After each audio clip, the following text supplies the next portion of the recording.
Alhamdulillah wassalatu wassalamu ala rasulillah. Segala puji bagi Allah subhanahu wa ta'ala, juga salawat dan taslim besar Muhammad sallallahu alaihi wasallam.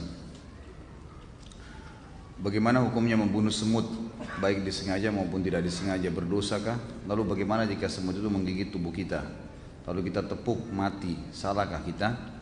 Dulu ketika kecil saya suka bermain membunuh semut dengan kaca pembesar, atau membunuh semut yang ada di buah rambutan yang merumuni makanan, menyiram minyak kawanan semut yang ada di lantai rumah. Apakah nanti di akhirat saya akan dibalas? Lalu bagaimana jika ada orang yang hobinya memelihara burung dalam sangkar? Bukankah sama saja membunuh habitatnya? Baik, ini memang yang tadi tidak disinggung oleh Imam Az-Zahabi tentang masalah membunuh hewan atau membunuh tumbuh-tumbuhan. Ulama menyendirikan babnya, dan itu umumnya dibahas dalam bab jihad, di mana Nabi SAW mengutus pasukan selalu mengingatkan agar jangan membunuh hewan-hewan dan jangan merusak tanaman. Jadi sini masuk dalam masalah merusak tanaman atau membunuhnya. Tentu ada beberapa hadis juga yang menjelaskan ada beberapa jenis tumbuh-tumbuhan dan hewan yang boleh dibunuh, ada yang tidak boleh. Seperti kasus hewan-hewan yang boleh dibunuh, kalajengking yang disebutkan dalam hadis, anjing yang semua tubuhnya berwarna hitam. Sebagaimana hadis Nabi SAW yang berbunyi, kalau kalian mendapatkan anjing yang semuanya hitam, maka itu adalah jelmaan dari syaitan. Bunuhlah, semua hitam ya, nggak ada sedikit pun bulu warna lainnya. Itu sebuah hadis sahih riwayat Imam Muslim. Contoh, kalajengking boleh dibunuh. Hewan-hewan yang berbahaya, yang mengganggu manusia, masuk dalamnya adalah nyamuk, ya. Semut di sini kalau sampai mengganggu manusia, ya, yang mengganggu saja. Tapi kalau tidak mengganggu nggak boleh. Kalau tidak mengganggu nggak boleh. Dan kita harus tahu ada hadis Nabi SAW lain di riwayat Bukhari, fi kulli kabidin ratabatin ajr. Di setiap denyut kehidupan ada pahala. Jadi kalau justru ada semut di rumah, disapu, dikeluarin dengan niat ini juga makhluknya Allah, ya sudah saya keluarin, itu dapat pahala. Dibandingkan kita membunuh tanpa alasan. Ada sebuah riwayat Bukhari juga menjelaskan seorang Nabi Allah, tapi dalam hadis ini tidak disebutkan siapa nama Nabi itu. Allah murka padanya gara-gara dia pernah tidur di bawah sebuah pohon, kemudian digigit oleh semut. Lalu kemudian dia marah, semut itu dibunuh, lalu kemudian dia perintahkan pengikutnya untuk membakar seluruh sarang semut di bawah.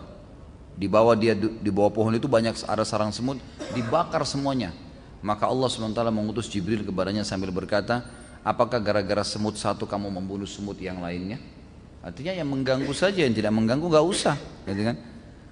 Jadi ini jenis hewan yang memang boleh dibunuh dan memang dia berbahaya. Ada jenis hewan yang boleh dibunuh tanpa berbahaya, seperti kita tahu hewan-hewan yang dimakan, ayam kan disembelih, kambing nanti Idul Adha ini, unta, gitu kan, kuda, mungkin ada orang menyembelih kelinci, itu semua boleh, halal. Jadi ini hewan-hewan yang boleh dibunuh. Tapi hewan-hewan yang umumnya tidak ada sebab, tidak ada sesuatu yang berbahaya dari mereka, nggak boleh. Yang diambil daripada hadis jihad tadi. Sama dengan tanaman-tanaman.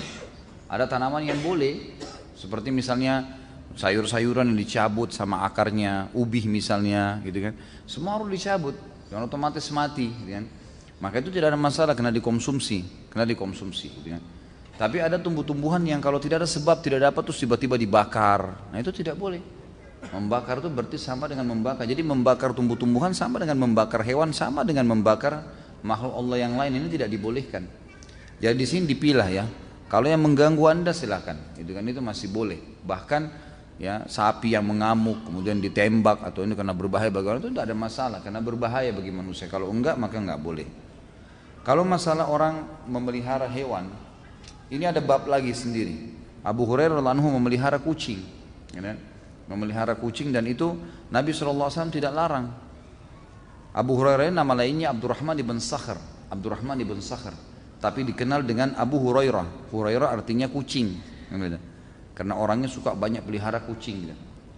Nah di sini Nabi SAW membiarkan, tidak ada masalah, karena dia merawat hewan-hewan itu, dia merawat.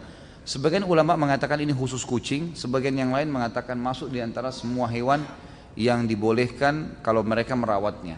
Ada yang mengatakan juga di sini masuk burung. Tapi saya saran saya hanya yang ada dalilnya saja. Kalau kucing ada dalilnya, kalau tidak ada dalilnya maka jangan. Termasuk burung tidak pernah ada disebutkan sahabat memeliharanya. Maka lebih baik dilepaskan saja. Kalau itu hobi saya Ustaz, ya harus dialihkan hobinya. Karena rasa dan perasaan seorang muslim harus tunduk pada hukum Allah. Nggak boleh semua diikutin. Kalau kita mau ikutin semuanya maka semua dosa kita akan lakukan, gitu kan? Jadi harus ditundukkan.